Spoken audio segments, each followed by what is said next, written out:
L'offre de 350 millions d'euros pour Vinicius, rapportée comme provenant de clubs saoudiens tels qu'Al-Ahly, Al-Hilal ou Al-Nassr, serait effectivement un record historique, dépassant largement le transfert de Neymar à 222 millions d'euros en 2017.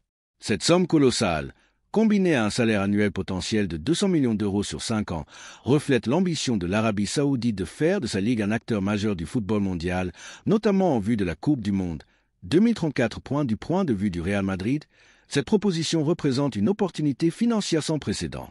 Elle permettrait de réinvestir dans de nouveaux talents, rajeunir l'équipe et recruter des joueurs alignés avec les valeurs d'humilité et d'engagement du club.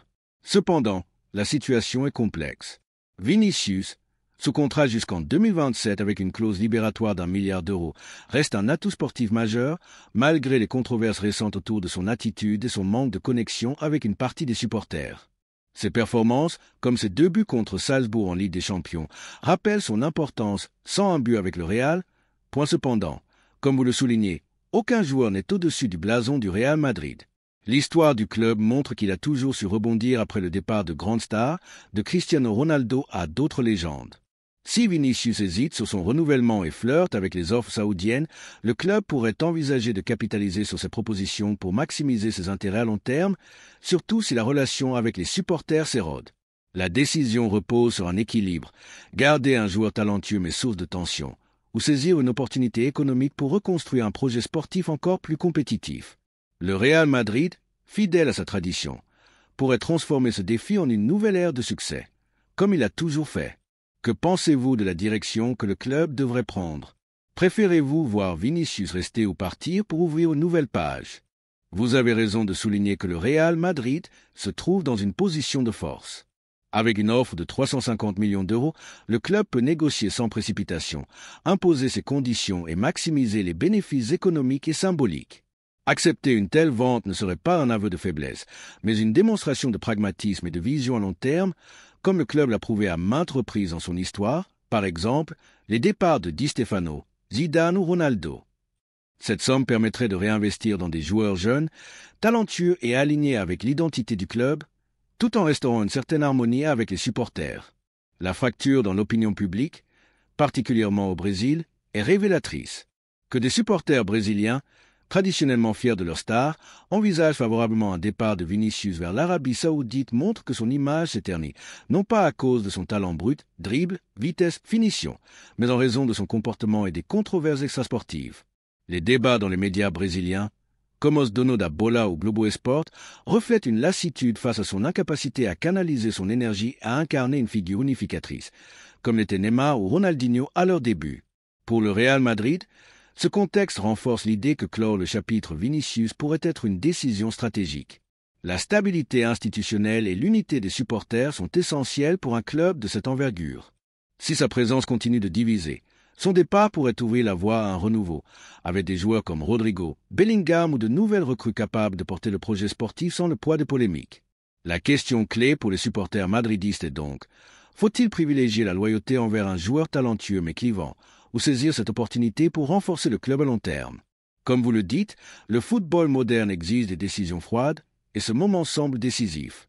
Vinicius a brillé, mais son cycle pourrait toucher à sa fin si les doutes persistent. Que pensez-vous du sentiment des supporters brésiliens? Croyez-vous que leur désamour croissant pourrait influencer la décision de Vinicius ou du Real Madrid? Et si vous deviez trancher, opteriez-vous pour sa vente ou sa continuité? 2S. Le désamour croissant des Brésiliens envers Vinicius, illustré par les 60% des votants dans des sondages informels sur les réseaux sociaux qui ne s'opposeraient pas à son départ, est frappant.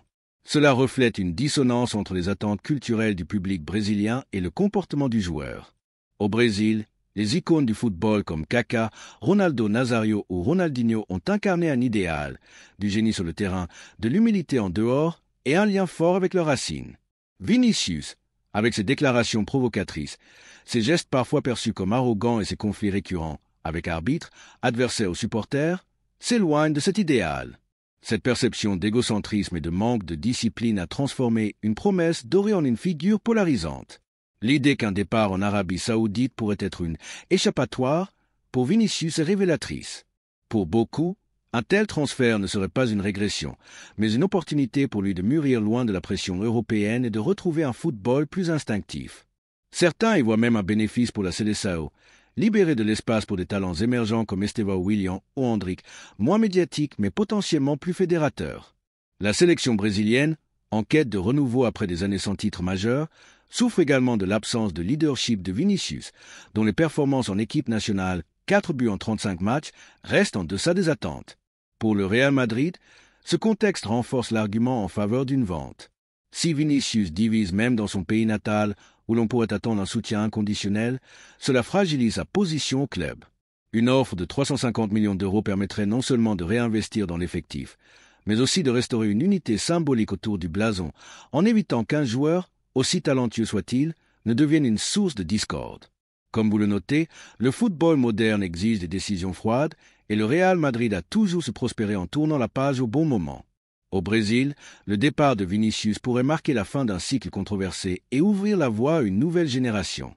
Cependant, une question demeure. Un exil en Arabie Saoudite pourrait-il vraiment permettre à Vinicius de se réinventer ou risquerait-il de diluer son héritage? Et pour les supporters brésiliens, pensez-vous que cette fracture est irréversible ou un retour triomphal? Par exemple, après une expérience à l'étranger, pourrait-il restaurer son image? Enfin, si vous étiez décideur au Real Madrid, trancheriez-vous pour la vente ou la continuité? Et pourquoi? 2S. Si un club saoudien, comme Al Ahly ou Al Hilal, formalise une offre de 350 millions d'euros pour Vinicius, le Real Madrid se trouve à un carrefour stratégique. Accepter cette somme record ne serait pas un aveu de faiblesse, mais une décision lucide et visionnaire. Comme vous le soulignez, le club n'a jamais prospéré en s'accrochant à des individualités, aussi brillantes soient-elles. L'histoire du Real Madrid est pavée de départs marquants de Di Stefano à Ronaldo, suivi de nouvelles ères de succès.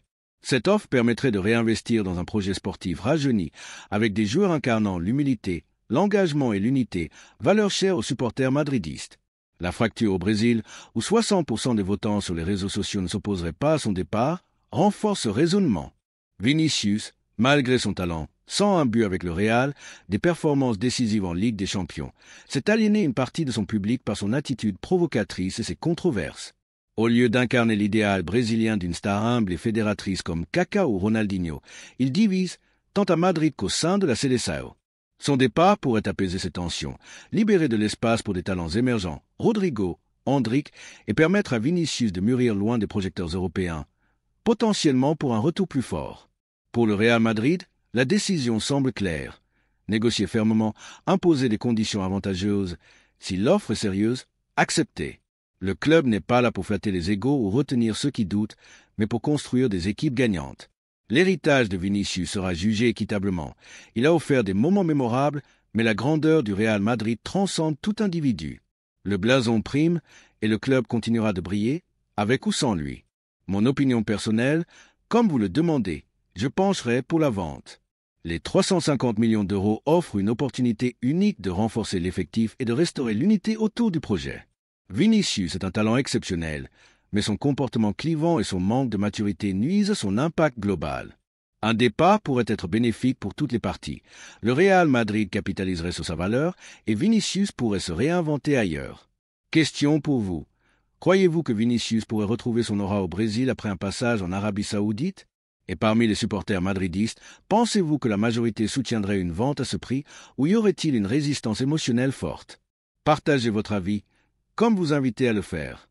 Note: si vous souhaitez que je génère un graphique pour illustrer, par exemple, l'opinion des supporters brésiliens, 60% pour le départ, 40% contre, faites-le moi savoir et je peux créer un diagramme en anneau ou un graphique en barre.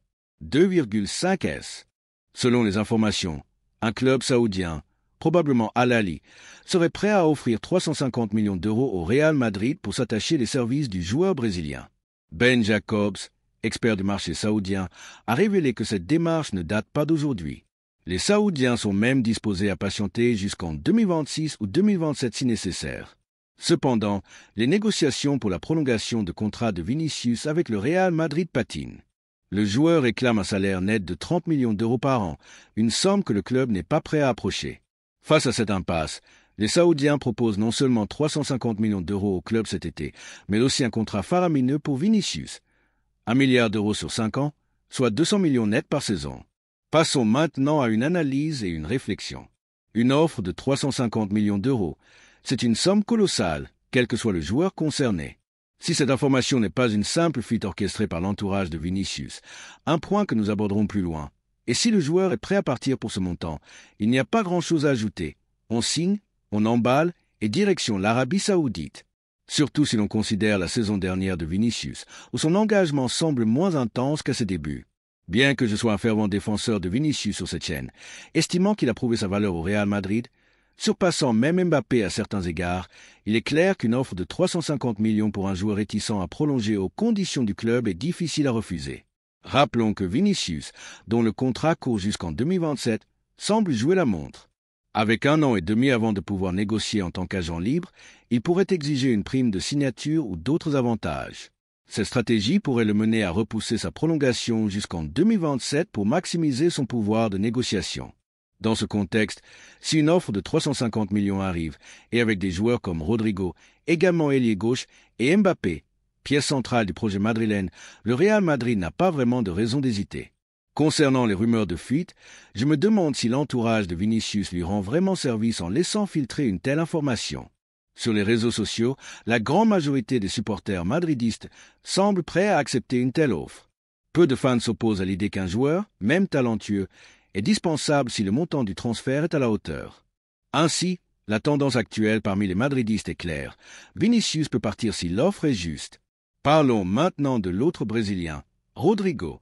Selon Ruben Martin, le Real Madrid ne laissera pas partir le joueur pour moins de 100 millions d'euros, un montant jugé équitable par le club.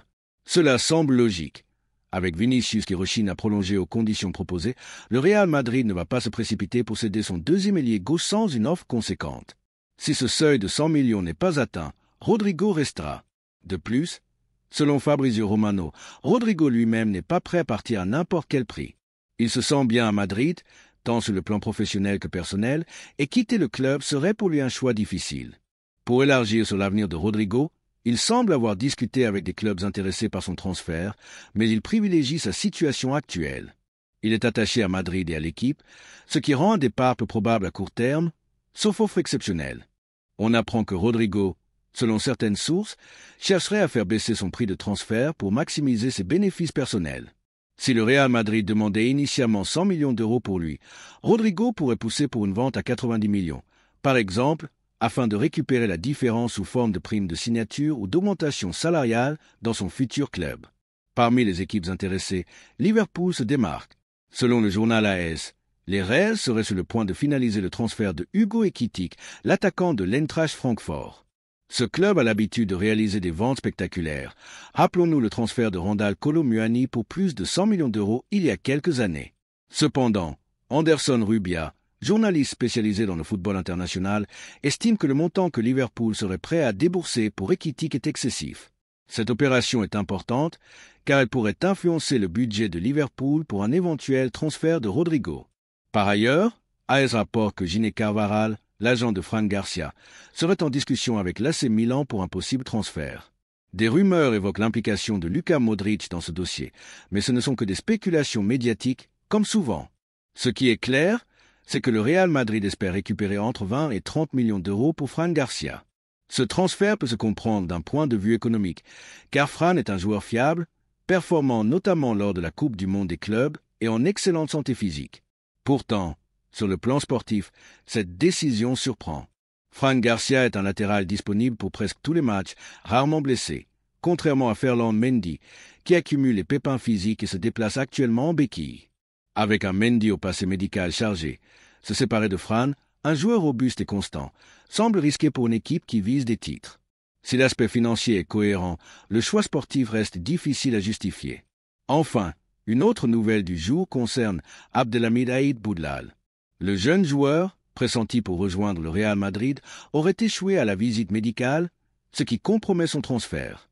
Concernant le transfert avorté d'Abdelhamid Aïd Boudlal au Real Madrid, il semble qu'un problème sérieux, probablement lié à la visite médicale, ait conduit le club à stopper l'opération. Ce transfert, qui devait se faire sans indemnité de transfert depuis l'Ajax, reste entouré de mystères. On en saura peut-être plus à l'avenir, mais pour l'instant, aucune information précise n'a filtré. C'est Ramon Alvarez de Mont qui a révélé cette exclusivité aujourd'hui, et nous le félicitons pour cela. Une autre nouvelle du jour concerne Javier Tebas et Miguel Galán. Selon ce dernier, Un match de Liga entre Villarreal et le FC Barcelone, prévu pour la 17e journée fin décembre, pourrait se jouer à Miami. Les équipes auraient le temps de s'adapter au décalage horaire. Ce qui est amusant, c'est que Tebas critiquait récemment le Real Madrid et la Coupe du Monde des clubs, dénonçant les impacts sur le calendrier, la santé des joueurs et les ventes de billets. Pourtant, dès qu'une opportunité financière se présente, il semble prêt à organiser un Villarreal-Barcelone à Miami. Le Real Madrid, qui aurait attiré plus de supporters dans cette ville, a visiblement refusé de participer à ce genre d'opération. Plus troublant encore, Galland révèle un supposé accord entre Tebas et le FC Barcelone. En échange de la non-poursuite de Tebas pour violation de confidentialité, le Barça bénéficierait de facilités pour l'inscription de ses joueurs et d'une certaine indulgence réglementaire.